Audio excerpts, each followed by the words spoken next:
সুপ্রিয় দর্শক, আসসালামু আলাইকুম। আয়াত&আয়েশা মম ব্লগে সবাইকে স্বাগতম জানাচ্ছি। আমার আজকের রেসিপিটা হচ্ছে একদম ইউনিক একটা রেসিপি। সম্পূর্ণ ভিডিও না দেখলে বুঝবেন না কেন ইউনিক বললাম। চলুন দেখি কি তৈরি করব। তার আগে যারা এখনো আমার চ্যানেলটি সাবস্ক্রাইব করেননি, প্লিজ ভিডিওটি দেখে চ্যানেলটা সাবস্ক্রাইব করে দিবেন।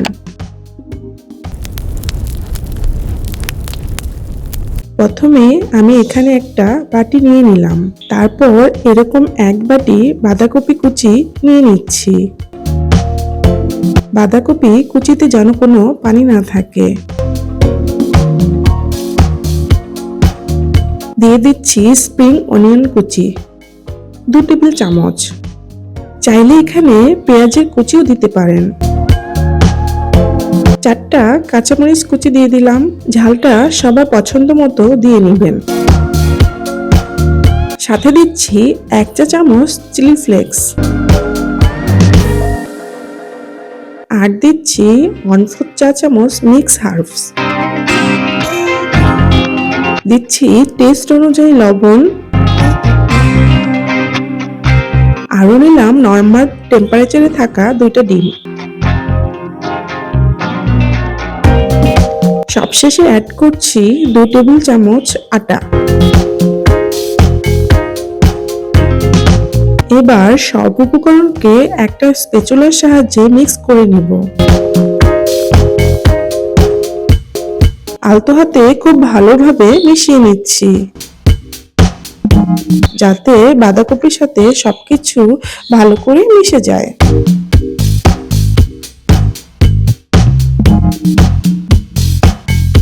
মেশানো হয়ে গিয়েছে। এবার চলে যাব চুলায়। চুলায় ফ্রাই প্যান বসিয়ে গরম করে নিয়েছি। 2 টেবিল চামচ সয়াবিন তেল দিয়ে দিলাম। তেলটা গরম হয়ে এসেছে। গরম তেলে বাঁধাকপির সম্পূর্ণ মিশ্রণটা দিয়ে দিচ্ছি।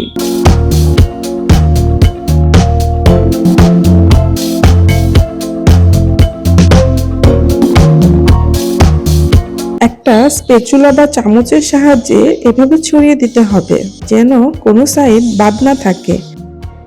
একদম সমান করে দিতে হবে।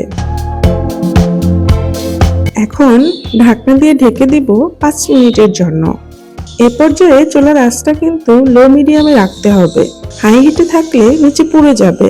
5 মিনিট পর ঢাকনাটা খুলে বাঁধাকপির চাপড়িটাকে বড় একটা স্প্যাচুলা বা চামচের সাহায্যে উল্টিয়ে দিতে হবে।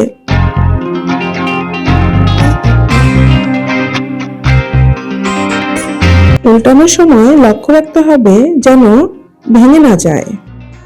তারপর এরকম করে একটু চেপে দিতে হবে, যেন নিচের পাশটাও ভালো করে ফ্রাই প্যানে বসে যায়। এবার এই হয়ে যাওয়া পাশটাতে পিৎজা সস দিয়ে দিচ্ছি। পিৎজা সসটাকে চামচের সাহায্যে সব দিকে ছড়িয়ে দিচ্ছি। ছড়ানো হয়ে গিয়েছে।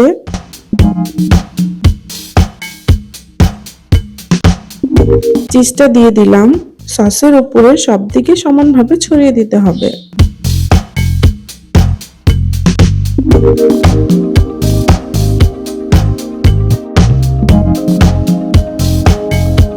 স্লাইস করে কেটে রাখা ক্যাপসিকাম দিয়ে সাজিয়ে নিচ্ছি।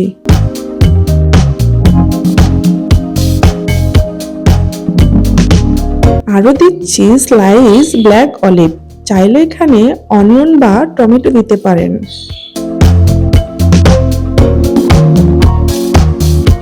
উপরে হালকা করে চিলি ফ্লেক্স ছড়িয়ে দিচ্ছি। আর দিচ্ছি অরগানো। ছোট টমেটোর টুকরো দিয়ে দিলাম। আবারও উপরে চিজ দিয়ে দিচ্ছি। চিজটা পিৎজাতে যত বেশি ইউজ করবেন তত পিৎজার বাইন্ডিংসটা ভালো আসবে। আবারও ঢাকনা দিয়ে ঢেকে দিচ্ছি। অপেক্ষা করব 10 মিনিট। চুলার আঁচটা কিন্তু লো মিডিয়ামে রাখতে হবে। 10 মিনিট পর এই তো পিৎজা হয়ে গিয়েছে। গরম গরম পরিবেশন করে দেখাই কেমন হয়েছে। বাঁধাকপি দিয়ে যে এত ইয়াম্মি মজার পিৎজা বানানো যায়, না দেখলে বিশ্বাসই হবে না। বাচ্চারা বা বড়রা যারা সবজি খেতে চায় না তাদেরকে এভাবে সবজি দিয়ে পিৎজা বাসায় বানিয়ে দিতে পারেন, যাকে বলে এক ডিলে দুই পাখি মারা। আজকেই ট্রাই করে দেখতে পারেন যে বাঁধাকপির পিৎজা কতটা টেস্টফুল আর মজা হতে পারে। যে যে বানাবেন অবশ্যই কমেন্ট করে জানাবেন কিন্তু কেমন হয়েছে। সুস্বাস্থ্যের জন্য স্বাস্থ্যকর খাবার বাসায় বানিয়ে ফেলুন।